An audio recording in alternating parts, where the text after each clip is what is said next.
Hello বন্ধুরা, তোমাদের সকলকে স্বাগত জানাই বিতিশাস কুডি লাইফে। কি সমস্যা? রুটি খেতে ভালো লাগছে না প্রতিদিন?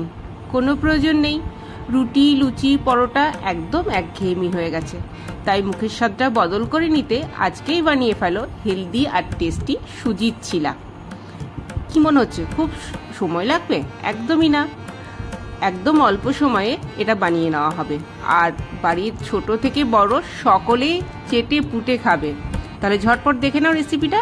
নিয়ে নিচ্ছি 1 কাপ সুজি, তার জন্য নিয়ে নিলাম কিছু পেঁয়াজ কুচি, তারপর নিয়ে নিলাম একটু গ্রেট করা চিজ, তারপরে নিয়ে নিলাম স্বাদের জন্য লবণ, আর নিয়ে নিলাম একটু চিলি ফ্লেক্স। আর একটু ফ্লেভার বানিয়ে নেবার জন্য নিয়ে নিলাম ম্যাগি মশলা। আর ভাজবার জন্য প্রয়োজন হবে সাদা তেল। তোমরা চাইলে বাটার বা ঘিও ভাজতে পারো। এবারে নিয়ে নিলাম একটা মিক্সির জার, তার মধ্যে দিয়ে দেব 1 কাপ সুজি।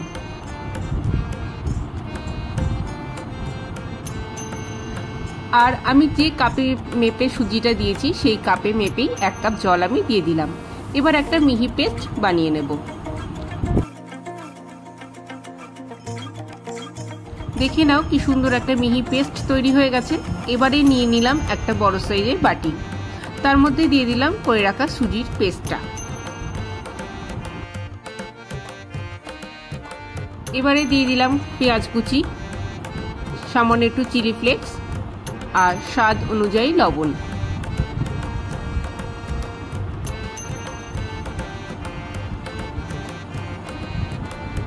আর জল দেওয়ার প্রয়োজন নেই।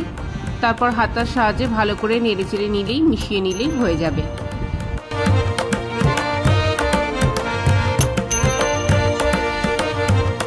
এবারে গ্যাসটা জ্বালিয়ে নিয়ে বসিয়ে দিলাম একটা ফ্রাইং প্যান, তাতে দিয়ে দিলাম 1 চামচ মতো সাদা তেল। এবার ভালো করে তেলটা প্যানের মধ্যে ছড়িয়ে দিলাম। তেলটা একটু হালকা গরম হয়ে গেলে তার মধ্যে দিয়ে দিলাম 2 হাতা ব্যাটার। তারপর ভালো করে ব্যাটারটাকে গোটা প্যানের মধ্যে ছড়িয়ে দিলাম। গ্যাসের ফ্লেমটাকে মিডিয়ামে রেখে ভালো করে সেঁকে নিতে হবে। এক পিঠ হয়ে গেলে অপর পিঠটা উল্টে দিলাম। বেশিক্ষণ সময় লাগবে না, মিনিট 2 মতো সময় লাগবে। ভালো করে 2 পিঠ সেঁকে নিতে হবে। যখন 2 পিঠ ভালো মতন সেঁকা হয়ে যাবে তখন ওপরের দিকটাতে দিয়ে দেব ম্যাগি মশলা, আর তার মধ্যে দিয়ে দেব গ্রেট করা চিজ। এই ম্যাগি মশলা আর চিজটা দিলে এর স্বাদটা আরো দ্বিগুণ হয়ে যাবে, আর বাচ্চারা ভারী পছন্দ করবে।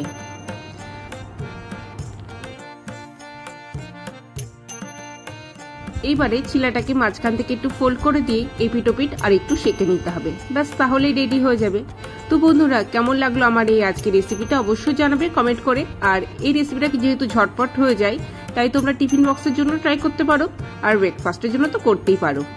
তো ভালো লাগলে অবশ্যই লাইক করবে, কমেন্ট করবে, আর চ্যানেলটা সাবস্ক্রাইব করতে ভুলবে না।